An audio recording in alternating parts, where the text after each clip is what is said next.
नौकरी नहीं थी तब दिक्कत थी, नौकरी है तब और दिक्कत है। यार ये बात इसलिए बोलनी पड़ रही है कि जब से रिज़ल्ट आया है CGL 19 के बाद इंटेलिजेंस ब्यूरो का, तब से बड़े फ़ोन बड़े मैसेज आ रहे हैं कि सर क्या करना सही रहेगा। तो ये जो वीडियो है ये इसी पर बेस्ड है। 2-3 मुद्दों पर हम बात करेंगे इस वीडियो में। अभी लोग फ़ोन कर ही रहे थे कि सर CGL में मेरे को ये पोस्ट मिला, ये नहीं मिला। मैसेज की भरमार पड़ी ही थी कि बीच में IB का आ गया और फिर कन्फ्यूजन होना स्टार्ट हो गया जैसे हर बार की तरह। और फिर लोगों के मैसेज आने लगे क्या सही है क्या गलत है, और बहुत सारा कन्फ्यूजन। पहले मैं आपको बोल दूं कि बहुत सारे लोग मुझे फ़ोन कॉल कर रहे थे बीच में, मैंने उनको बोला नहीं उठा पाया फ़ोन, और इसके बीच तो थोड़ा बिजी शेड्यूल था। और बहुत सारे लोगों का चैनल पे यार जान के बड़ा अच्छा लगता है कि आप इतने सारे टाइम से आप जुड़े हुए थे। बहुत सारे लोग जो बहुत टाइम से उम्मीद लगा के बैठे थे, उनको पोस्ट मिला, मैसेज किया, कॉल किया, अच्छा लगा यार आपका, ठीक है। तो यार ये जो वीडियो है ये 3 मुद्दों पर बात होगा। सबसे पहले जिनका भी सिलेक्शन CGL 19 में भी हुआ है और इंटेलिजेंस ब्यूरो में हुआ है, क्या ज्वाइन करना सही रहेगा, इस पर हम बात करेंगे।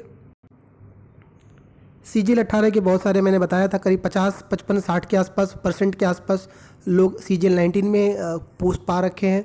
तो वो लोग कंफ्यूज हैं कि क्या 18 वाला ही सही है मेरा, 19 को कंटिन्यू करें, उस पर भी थोड़ा हम बात करेंगे। और हम तीसरा जो बात करेंगे वो ये है कि जो लोग ऑलरेडी किसी दूसरी पोस्ट पर हैं, राइट, जैसे कि मान लीजिए बैंक में है या रेलवे में है या फिर SSC की ही दूसरी पोस्ट पर है, जैसे मान लो कोई CHSL में, कोई MTS में, CGL की पोस्ट पर है और दोबारा से इसको ज्वाइन करने की सोच रहे हैं, कब रिज़ाइन करें, इसके बड़े फ़ोन आ रहे हैं, मेरे पास बहुत मैसेज आ रहे हैं, तो इस पर भी हम बात करेंगे, राइट। तो थोड़ा डिटेल जो बात होगी वो IB वाले पर बात होगी, रिज़ाइन वाले पर बात होगी।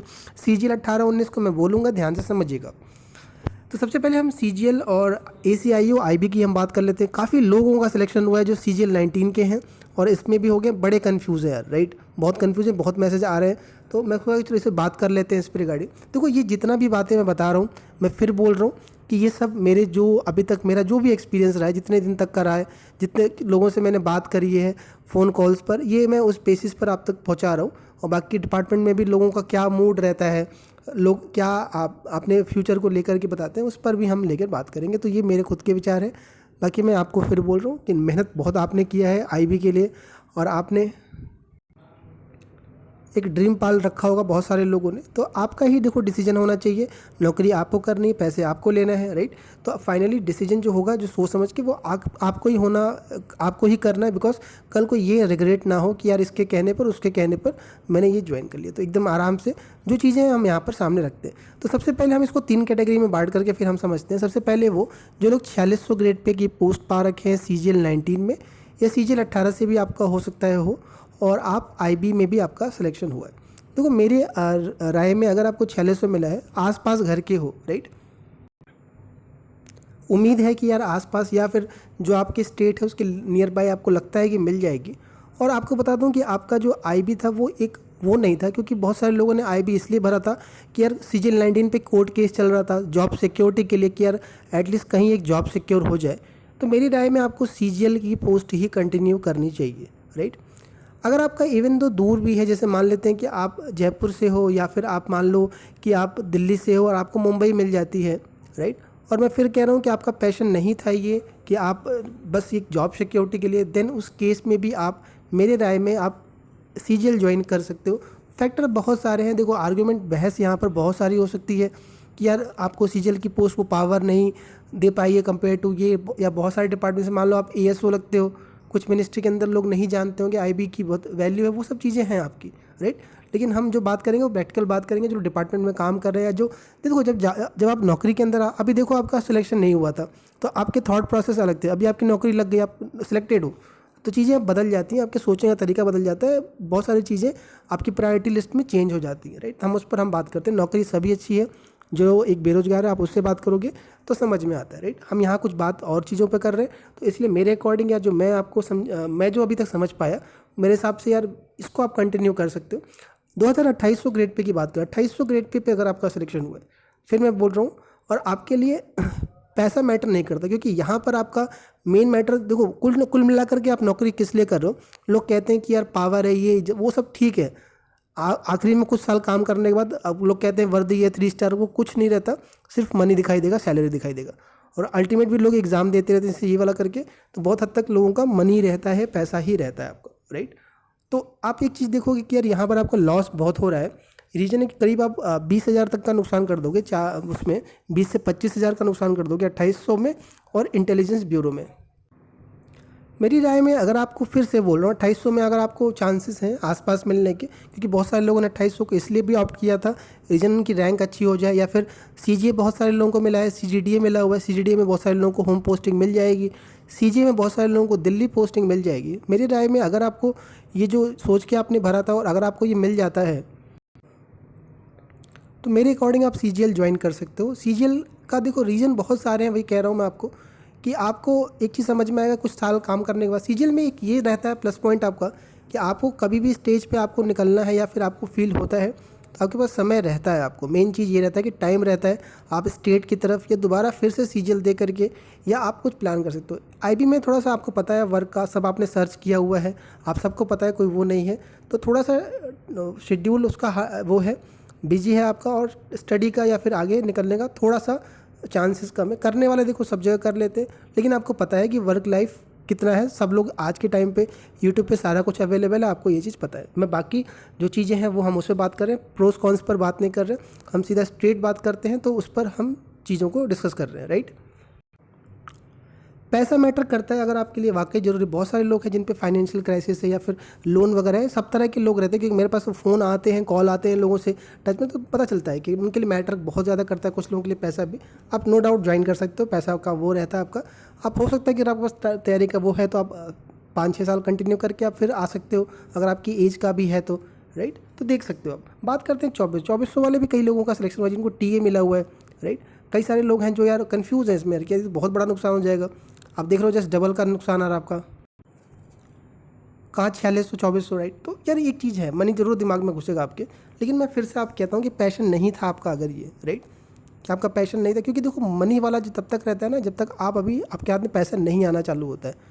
जब पैसा आने लगता है, कुछ साल आप काम कर लेते हो, चीज़ें बदल जाती हैं, चीज़ें उस हिसाब से नहीं चलती हैं, राइट। प्रायोरिटी लिस्ट में चीज़ें बदल जाती हैं, और आप ये चीज़ देखोगे कि जब पोस्ट प्रेफरेंस भरा जाता है सीजीएल का, ऐसे बहुत सारे लोग मिलेंगे जो 4600 ग्रेड पेपर है, सीजीएल में एक्साइज है, इनकम टैक्स इंस्पेक्टर है, बहुत अच्छी पोस्ट पर है, 2400 के लिए ट्राई करते हैं होम पोस्टिंग लेने के लिए, घर आने के लिए। यार वो चीज़ें बदल जाती है, आपको तब चीज़ें समझ में आती है, राइट।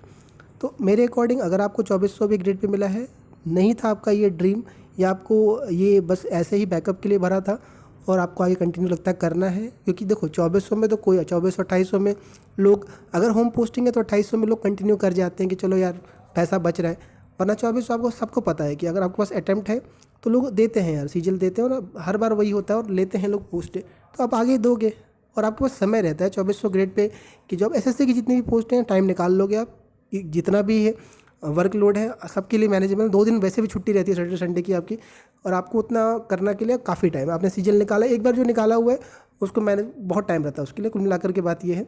तो आप कंटिन्यू कर सकते हो इसमें आगे आकर के। फिर पैसे की अगर दिक्कत आपको है, मेरे राय में आपको फिर ज्वाइन कर लेना चाहिए आईबी, क्योंकि डिफरेंस बहुत ज़्यादा आएगा 2400 के केस में। आपका स्टडी करना है आगे और आपको लगता है कि नहीं यार मैं ले सकता हूँ अच्छी पोस्ट, आप नो डाउट इसको ज्वाइन कर लीजिएगा। आप 2400 ग्रेड पे सीजीएल की मत देखिए, बस आप ये देखिएगा कि आपको फ्री टाइम रहेगा, लेकिन हाँ ये नहीं कि आप फिर इसको पूरा कैरियर बना लो, क्योंकि ये सैलरी आपको कभी ना कभी दिक्कत करेगा, क्योंकि आपको रिग्रेट फील होगा कि यार इन पैसों में काम नहीं चल पा रहा। आपको 1-2 अटैम्प्ट देना ही है, अच्छी ग्रेड पे लेनी है, राइट। यार एक चीज़ आप मुझे ज़रूर बताया करिए कि जो कंटेंट आप तक पहुंच रहा है वो ठीक है, कैसा है, उसमें कुछ इंप्रूवमेंट की ज़रूरत है, आपको फ़ायदा होता है कि नहीं, लोगों तक शेयर ज़रूर किया करिए, क्योंकि चैनल्स पे थोड़े सब्सक्राइबर की दिक्कत है, राइट। व्यूज़ जो है वो ठीक है, लेकिन सब्सक्राइबर की दिक्कत है, और लोगों तक हम, मुझे लगता है कि रीच नहीं हो पा रहा, पहुँच नहीं पा रहा है, तो पहुँचाने का काम ये आपका होना चाहिए। आप प्लीज़ कोशिश करिए आप कि ज़्यादा से ज़्यादातर लोगों तक पहुँचे बात। मैं जितना हो सकता है, जितना चीज़ें हो पा रही हैं पूरा कलेक्ट करके आप तक पहुँचा रहा हूँ, जितने भी पोस्ट से लेकर के और जो भी दिक्कतें हो रही हैं आपकी वो सब आप तक पहुंच रही है, तो कोशिश करिए प्लीज़ यार कि शेयर करें इसको। अच्छा अब हम बात कर लेते हैं नौकरी छोड़ने से पहले 18 और 19 वाला। 18 में जो लोग थे जिनको एक्सरसाइज की थी, आपको एक्सरसाइज मिल गया है, आँख मूंद करके ज्वाइन कर लीजिए, क्योंकि आपने उसी के लिए किया था। लेकिन मैं एक बार आपको फिर से कहूँगा कि अगर आपको 18 वाली पोस्ट में होम पोस्टिंग मिली है, राइट, और 19 वाले में एक्साइज में दूर लोकेशन का लग रहा है, आप एक बार फिर सोच लीजिएगा। मैं आपको फिर बोल रहा हूँ, रीज़न है कि क्योंकि उस समय जब पोस्ट प्रेफरेंस भरा जा रहा था सीजीएल 19 का, तो सीजीडीए या फिर बाकी अदर पोस्ट की जिनमें बहुत सारे वो थे, उस समय लोगों को क्या था कि पता नहीं था लोकेशन क्या है आपका, राइट। बहुत सारे लोग हैं तो उस समय नहीं मालूम था और अब मालूम चल गया है कि आपको ये पोस्ट मिल चुकी है और लोकेशन भी आपको फिक्स हो चुका है, राइट। तो बहुत दूर अगर आपको मिल रहा है तो मैं प्लीज़ आपको फिर से कहूँगा आपसे कि एक बार आप सोच लीजिएगा कि एक बार लोग सोचते हैं कि चलो यार 4600 ग्रेड पे वर्दी चाहिए, स्टार चाहिए, एक बार आप देख लीजिएगा, राइट। बाकी आपके डिपार्टमेंट में एक रहता है मौका कि आप 2 साल के अंदर दोबारा से रीज्वाइन कर सकते हो, एक बार आप देख लीजिएगा। वो भी नियम होता है आपका कि अगर आप ये छोड़ के जा रहे हैं और बाद में आपको 2 साल के अंदर समझ में आता है कि वो नौकरी जो आपने छोड़ी है वही ठीक थी, जो आपने ज्वाइन किया वो सही नहीं लग रही, आप आगे कर सकते हो। लेकिन होता क्या है कि इन स्विच करने में आपका समय ख़राब हो जाता है, राइट। तो ये था 18 से जो लोग 19 में आ रहे हो। बाकी आपको 18 सेम ग्रेड पे मिला है, पोस्टिंग अगर आपकी सेम है तो मैं आपको कहूँगा इतना दिमाग लगाने की ज़रूरत नहीं है। कई लोग हैं कन्फ्यूज़ हैं, CGDA मिल गया तो CGA ले ले, CGA मिल गया तो यार CAG ले, सब इसमें लगा हुआ है। कुछ नहीं है, सब जगह एक ही चीज़ है। कई लोगों को पसंद नहीं आ रहा वर्किंग नेचर, कई लोगों को CGA का काम पसंद नहीं आ रहा है, जिनको 18 में ज्वाइनिंग मिली है कि यार इससे अच्छा तो यार दूसरा CGDA ले लेते। CGDA वालों को इनका ही लग रहा है कि यार यहाँ पर तो कुछ काम नहीं है, फिर या फिर वर्किंग प्रोफाइल मेरे को ठीक नहीं लग रहा है, तो ये सोच कर सब जगह ऐसा ही है। गवर्नमेंट का काम ऐसे ही चलता है आपका। तो आपको ग्रेड पे में ज़्यादा कुछ अंतर आएगा नहीं। बाद में होगा क्या कि आप फिर स्विच करके अफसोस करोगे कि काश वहाँ ले लिया होता तो यहाँ ले लिए होते, राइट। तो अगर आपको लोकेशन अगर सही मिला है, प्रेफरेबल मिला है, मैं फिर बोल रहा हूँ लोकेशन बहुत मैटर करेगा। आप मान लो दिल्ली के आसपास के हो, दिल्ली में ही हो, या फिर आप यूपी के हो। कई लोग हैं जो यूपी के हैं और CGA मिल गया है और दिल्ली के लिए सोचो चलो दिल्ली चले जाते हैं, तो आप दिल्ली जाके परेशान हो जाओगे। केवल भाग दौड़ है, पूरी ज़िंदगी मेट्रो में निकल जाएगी, आने जाने में निकल जाएगी। बस कहने का रहता है कि यार मिनिस्ट्री है, होम मिनिस्ट्री के अंदर है, काम सबका एक जैसा है, राइट। रिजाइन वाले बात कर लेते हैं। जो लोग रेलवे, बैंक, SSC जिनमें अदर पोस्ट पर भी हैं, सोच रहे हैं कि कब रिज़ाइन किया जाए, क्योंकि बहुत सारे टाइम से कोर्ट केस का वो इंतजार कर रहे थे कि कब कोर्ट केस ख़त्म हो और कब मैं रेजिग्नेशन लेटर जो है वो फेंकूँ डिपार्टमेंट के ऊपर, राइट। कई लोग डिपार्टमेंट से गुस्सा हैं या फिर कई लोग डिपार्टमेंट से होता है आपके अंदर एक भर जाती है ना, और आदमी चाहता है कि वो कैसे भी करके ख़त्म हो, निकले, वो इंसान का वो रहता है आपका। तो वही चीज़ है कि कब डिसीजन लेना सही रहेगा, ये चीज़ें। तो कई लोग फ़ोन किए थे इसको लेकर के मेरे को कि सर आप थोड़ा बता दो क्या करूँ, कब कैसे करूँ। देखो मेरी राय में जो ये है कि आपको आपका जो अटेस्टेशन फॉर्म आना है, राइट, आपको पता है कि कब आएगा। मैंने सब वीडियो डाल रखा, आप देख लीजिएगा, लगभग सारे पोस्ट का डाल दिया। तो आप जब आपको अटेस्टेशन फॉर्म मिल जाए, मेरी राय में आपको तब रिज़ाइन देना सही रहेगा जो आप डिपार्टमेंट में काम कर रहे हो। ये बात आपको कुछ लोग कह रहे हैं कि सर हमारे फैमिली वाले, कुछ लोग कह रहे हैं कि सर हम अभी तुरंत छोड़ना चाह रहे हैं, और लेकिन परिवार वाले भी कह रहे हैं कि सर अभी कंटिन्यू कर लो आप। तो यार मैं आपको इसलिए कह रहा हूँ, ये चीज़ देखो होगा क्या कि अगर मान लो आप अभी छोड़ के बैठ जाते हो, सपोज़ करिए कोई भी पोस्ट आपको मिल गई है, तो होगा क्या कि फिर अब आज से बैठ के आप इंतज़ार करोगे। कहने के लिए आपको पैसे की दिक्कत नहीं है, लेकिन जो मेंटली वो पड़ता है ना प्रेशर, वो बड़ा दिक्कत करता है, क्योंकि घर वाले फिर रोज़ पूछेंगे आपसे कि यार कब आएगा तेरा अटेस्टेशन फॉर्म, कब। कई बार देखा गया कि पूरा साल निकल जाता है, राइट। यार वो बड़ा हेक्टिक वाला होता है, क्योंकि CGDA में देखा था हमने कि लगा था कि जुलाई में आ जाएगा, होते होते अक्टूबर नवंबर निकल गया लोगों का। तो ये ज्वाइनिंग का भी बड़ा खतरनाक खेल है, आपको लग रहा होगा। हो सकता है कि डिपार्टमेंट बीच में भी और एक्सटेंड कर दे। फिर होगा क्या कि फिर आप हमें ही फ़ोन करोगे, सर आप बता दो कब आ रहा है, पता करो, फ़ोन करो। तो उस सबसे बेटर है कि आपने जैसे भी काटा इतने साल, कुछ महीनों की बात है, 2-3 ज़्यादा महीने नहीं, 2-3 महीने के अंदर फटाफट मामला निपट जाएगा। आप जैसे थे कंटिन्यू कर लीजिए। अब कई लोग थे कि सर अब UPSC करना है, अब UPSC का देखो एग्ज़ाम जून में है, तो आप वैसे भी कुछ नहीं कर पाओगे, बहुत सही टाइम पर आपका आया है, तो आप वेट कंटिन्यू कर लीजिए जैसे भी है। अच्छा, रिज़ाइन कैसे करना है, तो देखो अगर आपने इंटीमेट किया हुआ है डिपार्टमेंट में तो NOC मिली ही होगी, कोई दिक्कत नहीं, रिज़ाइन कर सकते हो आप। कई डिपार्टमेंट ऐसे हैं जो दिक्कत करते हैं आपको, जैसे रेलवे में कई जगह कई लोगों के फ़ोन आए कि सर डिपार्टमेंट छोड़ने में दिक्कत करता है, ये ले आओ वो ले आओ। आप सिंपल रेजिग्नेशन दे सकते हो। कई लोग ये पूछ रहे हैं कि सर क्या हमें डिपार्टमेंट को बताने की भी ज़रूरत है क्या, हम सिंपल। तो यार आप डिपार्टमेंट को बता भी दोगे तो कोई दिक्कत नहीं आएगी, बता के छोड़ोगे एक वैलिड रीज़न रहेगा, कोई घबराने की ज़रूरत नहीं है। आप रीज़न लगा करके बता करके रिज़ाइन कर सकते हो, कोई इशू वाली बात नहीं है, राइट। कोई घबराने की ज़रूरत नहीं है। हर एक डिपार्टमेंट में ऐसा ही है, स्टार्टिंग में थोड़ा इशू करते हैं, कुछ डिपार्टमेंट है छोड़ने में दिक्कत करते हैं, लेकिन SSC की अगर पोस्ट में हो आप तो कोई दिक्कत नहीं आएगी, रिज़ाइन आपका हो जाएगा, घबराने की ज़रूरत नहीं है। तो ये सारी बातें आपकी इशू और भी हैं, कोई और दिक्कत चल रहा है दिमाग के अंदर, कमेंट में लिखिए। टेलीग्राम ग्रुप का लिंक नीचे है, आप उसको ज्वाइन कर लीजिए, मुझे मैसेज कर दीजिए। कोई भी ज़रूरत है आप मुझे ज़रूर बताइएगा, पूरी कोशिश होगी आप तक पूरी हेल्प पहुँच पाए। शेयर ज़रूर करिएगा लोगों तक, और भी लोगों तक पहुँचाइए बातें।